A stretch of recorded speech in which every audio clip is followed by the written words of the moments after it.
এই মেয়েটাকে নিয়ে 100% বিক্রি করে দেবে। মাত্র 15 দিনের প্রেমের সম্পর্কের জেরে সুদূর চীন থেকে বাংলাদেশে এসে ব্রাহ্মণবাড়িয়ার তরুণীকে বিয়ে করেছেন এক চীনা যুবক। ব্রাহ্মণবাড়িয়ার কসবাই কুটি ইউনিয়নের প্রত্যন্ত গ্রাম বাইসারে চীনা জামাইয়ের আগমনের খবর ছড়িয়ে পড়তেই তাকে এক নজর দেখতে ভিড় করছেন স্থানীয়রা। আমি ঘুম থেকে ওঠার পরে শুনতে পারছি আমাদের এই এলাকার মধ্যে নাকি চীনা যুবক আসছে। সংশ্লিষ্টরা জানান, বাইসার গ্রামের আব্দুল আলিমের মেয়ে কসবা মহিলা ডিগ্রি কলেজের ছাত্রী আয়শা সুলতানার সঙ্গে অনলাইনে পরিচয় হয় চীনের সুহান চাও নামের এক যুবকের সঙ্গে। সুহান চাও চীনের হেনান প্রদেশের নানিয়াং শহরের বাসিন্দা। প্রথম 3 মাস তাদের বন্ধুত্বের সম্পর্ক থাকলেও পরে তা রূপ নেয় প্রেমে। আর প্রেমের 15 দিনের মাথায় বাংলাদেশে এসে ধর্মান্তরিত হয়ে বাঙালি রীতিতেই ওই তরুণীকে বিয়ে করেন সুহান। ধর্মান্তরের পর তার নাম রাখা হয় মোহাম্মদ। পছন্দ হয়েছে আমার ছেলের দেখে আমার অবশ্যই আসছে আমার স্বামীর আমার কোন আমরা হাইকোর্টে গিয়ে আমরা বিয়া দিছি।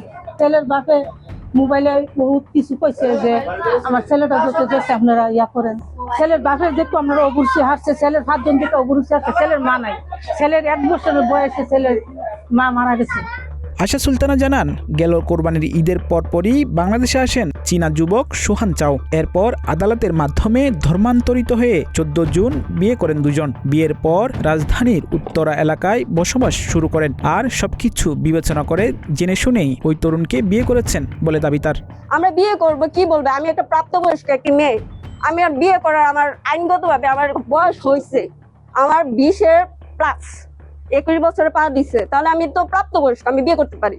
3 মাস আমাদের ফ্রেন্ডশিপ ছিল, তারপর 15 দিন আমরা একজন আরেকজনকে বুঝতে পারছি যে একজন আরেকজনকে বিয়ে করা উচিত, তারপর বিয়ে করছি। তবে গেল 3 দিন আগে ওই চীনা যুবক কসবার বাইসারে আয়শার গ্রামের বাড়িতে আসার পর শুরু হয় চাঞ্চল্য। তাকে দেখতে ভিড় জমান স্থানীয়রা। অবশ্য ওই চীনা তরুণের প্রকৃত উদ্দেশ্য নিয়েও সন্দেহ প্রকাশ করেছেন কেউ কেউ। মেয়েদেরকে নিয়ে যাচ্ছে বিভিন্ন দেশে, নিয়ে বিক্রি করে দিচ্ছে। তো আসলে আমরা এটা থেকে একটা শিক্ষা নিতে পারি, আমাদের যে পরবর্তীতে যারা আছে এই বিষয়টি আমরা একটু সতর্ক থাকবো। এই মেয়েটাকে নিয়ে 100% বিক্রি করে দেবে। এর মধ্যে ওই তরুণীকে নিয়ে সুহান চাও চীনে ফেরার প্রস্তুতি নিচ্ছেন বলে জানিয়েছেন স্বজনরা। তবে মোবাইলে সুহানের বাবা সহ আরো কয়েকজন স্বজনের সঙ্গে আলাপ করে আশ্বস্ত হওয়ার দাবি তাদের। ছেলের বাপের সাথে কথা বলছি, ছেলের ফুফু মামা তাদের সাথে আমরা কথা বলছি। না তারা এই যে মোবাইলে আমরা এমনি কইছি, তারা বাংলাতে কইছি, তারা ইংলিশে গেছে, তারা ইংলিশে গেছে, আমরা বাংলাতে। আমি ছেলেটার দেখতে বাবা না শিউর হয়েছি, আমি ছেলেটার দেখতে বাবা শিউর হয়েছি। মেয়ের পাসপোর্টে ভিসা লাগছে। ছেলে 1 মাসের ইয়াতে আইছিল, 1 মাস সময় শেষ হয়ে গেছে, এখন আবার ভিসা বাড়ানোর লেগে, সময় বাড়ানোর লেগে আবার অ্যাপ্লিকেশন করছে পরে ভিসা সময় বাইরে আইলে তারপরে মেয়ের টিকিট করে সেটা, তারপরে মেয়ের একসাথে লই যাব। এদিকে এমন ঘটনা থেকে কোনো অনাকাঙ্ক্ষিত পরিস্থিতির তৈরি হতে পারে বলে ধারণা স্থানীয়দের। তাই অভিভাবকদের প্রতি সন্তানদের আচরণ ও গতিবিধি নজরে রাখার পরামর্শ তাদের। ডেস্ক নিউজ, প্রতিদিনের বাংলাদেশ।